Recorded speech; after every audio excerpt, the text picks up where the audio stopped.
Hello friends, मैं मनोज कुमार आपके बीच में लेकर आए हैं mechanical engineering power plant engineering next part. अभी तक हमने कंप्रेसर और टाइप ऑफ कंप्रेसर वगैरह पढ़े हैं। तो इसमें देखते हैं अगला है, इसमें है for minimum work pressure ratio. उसके लिए प्रेशर रेशियो क्या था, P2 = P1/P3 अंडर रूट। अगला है एडवांटेज ऑफ इंटरकूलिंग। इंटरकूलिंग का एडवांटेज क्या क्या है, अगर वॉल्यूम ऑफ एफिशिएंसी आप उसका कब पड़ेगा, जब वर्क उसका प्रेशर रेशियो घटेगा और उसका वर्क भी घटेगा तब। अगला है compressor, centrifugal compressor. Centrifugal compressor क्या है, आइडियल प्रोसेस हमारा, या कह सकते हैं आइडियाबैटिक। एक compressor consist, centrifugal consist of 3 component. 3 component कौन कौन से हैं इसके, स्टेशनरी केसिंग है, जो कि क्या है, केसिंग कौन सा है, ये केसिंग हो गया इसका, जो ये है चारों तरफ, ये केसिंग हो गया। और रोटेटिंग इम्पेलर हो गया। ये इम्पेलर क्या है, ये भी रोटेटिंग है, घूमेगा चारों तरफ। और एक डिफ्यूजर जो कि इससे फिर से जुड़ा है, ये रोटेट नहीं करेगा, इससे जुड़ा है इससे। और इसमें क्या होगा, एयर आएगा इनलेट हुड से, इसमें एयर इंटर करेगा, उसके बाद इम्पेलर से उसका इम्पेलर तब घूमेगा। उसके बाद प्रेशर, डिफ्यूजर का काम है प्रेशर बढ़ाना, उससे प्रेशर बढ़ते हुए केसिंग से होते हुए उसका प्रेशर बाहर चला जाएगा, जो कि एरिया इसका बढ़ता जा रहा है। एरिया बढ़ रहा है मतलब वेलोसिटी क्या हो रही है, घट रही है, और उसका प्रेशर क्या हो जाएगा, बढ़ते हुए बाहर निकल जाएगा आउटलेट साइड से। अगला है डिस्चार्ज। डिस्चार्ज क्या हो जाएगा, डिस्चार्ज की इक्वल टू क्या हो जाएगा, पाई dB D1 into V1 into V/F1 क्या है, V/F1 क्या है, V/F1 का काम है कि वेलोसिटी ऑफ फ्लो को ही क्या बोलेंगे, F1 है मतलब इनलेट के लिए है। अगला एरिया A बराबर क्या हो जाएगा, pi into D minus pi into T bracket B हो जाएगा इंटू B। अगला है वर्क डन क्या है, उसे बोल रहे हैं इल्यूर वर्क डन क्या हो जाएगा, W = CW2 into CBL2। CW2 क्या है, velocity of viral of outlet, और CBL2 क्या है, mean blade velocity of exist. 2 है तो एग्जिस्ट के लिए 1 रहेगा, तो इनलेट इंट्रेंस के लिए हो जाएगा। और यहाँ पर W2 है वायरल ऑफ आउटलेट हो जाएगा, velocity of viral of eight outlet. इसका प्रेशर वेलोसिटी डायग्राम है। ये प्रेशर डायग्राम में क्या है, अगर देखेंगे यहाँ से यहाँ तक का क्या हो जाएगा, जब इम्पेलर से क्या होगा, इम्पेलर से प्रेशर इंक्रीज होगा, इम्पेलर में प्रेशर इंक्रीज होगा, क्या होगा, तब वेलोसिटी इसकी प्रेशर क्या होगा, बढ़ेगा। यहाँ से यहाँ तक क्या हो रहा है, प्रेशर बढ़ रहा है। और फिर इसका क्या है, pressure increase in diffuser. Diffuser से क्या होता है, डिफ्यूजर काम ही प्रेशर बढ़ाना, तो इसमें भी प्रेशर क्या बढ़ेगा, P1 से P2 हो गया इम्पेलर, और P2 से P3 हो गया ये डिफ्यूजर। भी डिफ्यूजर का काम भी है प्रेशर बढ़ाना, इसलिए प्रेशर में क्या होगा, इसमें बढ़ता रहेगा। और इसमें क्या है, इम्पेलर क्या क्या काम है, जब तक इम्पेलर में था तब तक तो वेलोसिटी भी बढ़ रही थी, तो वेलोसिटी क्या हो जाएगी, बढ़ रही है, यहाँ से यहाँ तक के वेलोसिटी इम्पेलर में क्या होगी, वेलोसिटी बढ़ेगी।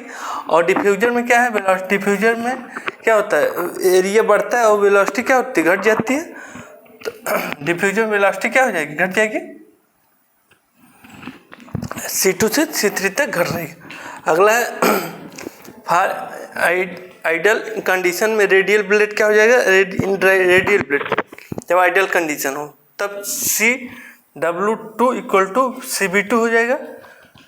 अगर ये आइडियल कंडीशन में है तब, नहीं तो अदर देन इस ग्रेटर देन रहता है, इसका क्या रहता है, CBl2 क्या रहता है, इससे ग्रेटर देन रहेगा। ये कितना हो गया, ये हो गया CW2 हो गया, और ये कितना हो गया CBl2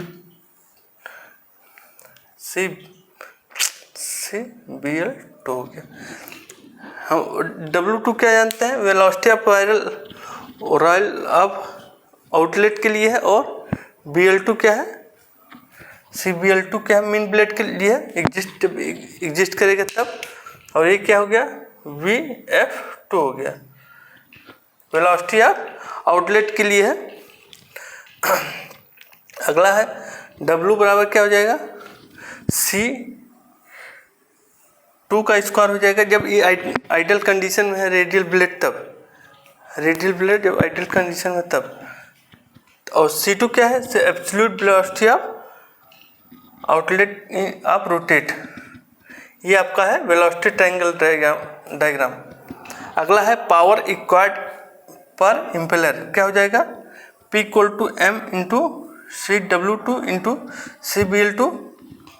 M क्या है, मास फ्लो रेट है, M क्या है, मास फ्लो रेट है, और C सेंट्रीफ्यूगल मोर ग्रेटर देन क्या है, रेसिप्रोकेटिंग कंप्रेसर के तुलना में बहुत अधिक है। फिर प्रेशर रेशियो सिंगल स्टेज में क्या हो जाएगा, 4:1, और यही मल्टी स्टेज में क्या हो जाएगा, प्रेशर रेशियो 12:1। अगला है हम देखेंगे फास्ट सेंट्रीफ्यूगल के लिए आइसेंट्रोपिक एफिशिएंसी क्या हो जाएगी, efficiency isentropic work upon actual work. अगला है स्लिप क्या हो जाएगा इसका, CBl2 माइनस CW2,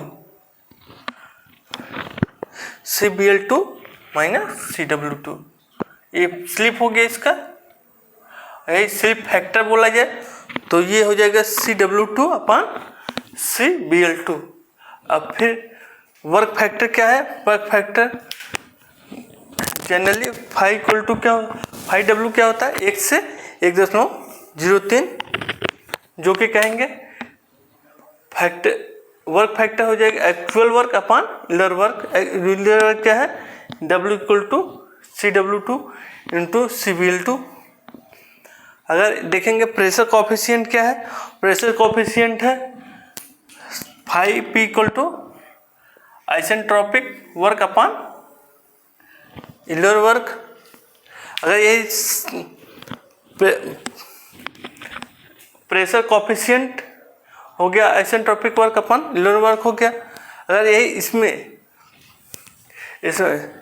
इसका दूसरा फॉर्म है Q5/B = QW into QS into Q isentropic efficiency. ये क्या है, ये आपका वर्क फैक्टर हो गया, ये हो गया स्लिप फैक्टर, ये आइसेंट्रोपिक एफिशिएंसी।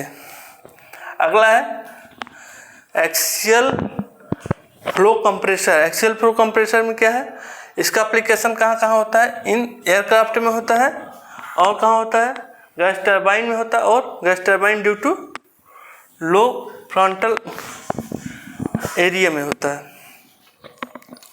अगला है वर्क डन। इसका वर्क डन क्या हो जाएगा, W = CBl into CW2 minus CW1।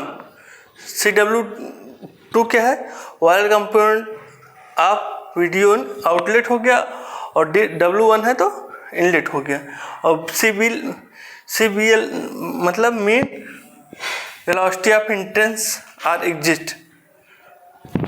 अगला है radial of reaction, degree of reaction. Degree of reaction R = क्या हो जाएगी,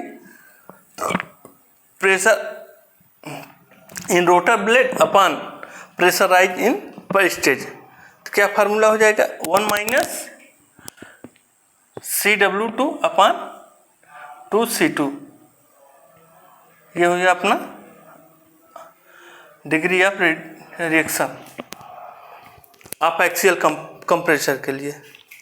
और यही RE की वैल्यू जब 0 पर एक्सियल में हो जाए, RE की वैल्यू क्या हो जाएगी, 0.5। रेडियल ब्लेड इन टर्बोजेट और इस पर जेट में यूज होता है। अगर देखेंगे प्रेशर रेशियो किसका ज़्यादा है, एक्सियल कंप्रेसर का या सेंट्रीफ्यूगल कंप्रेसर का, तो कहेंगे सेंट्रीफ्यूगल कंप्रेसर का प्रेशर रेशियो अधिक है एक्सियल प्रेशर के अपेक्षा, प्रेशर रेशियो के अपेक्षा।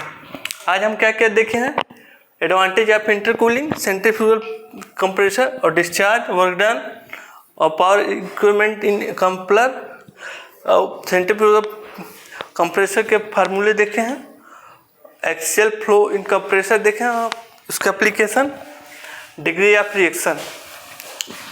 तब तक के लिए धन्यवाद, देखेंगे नेक्स्ट पार्ट में।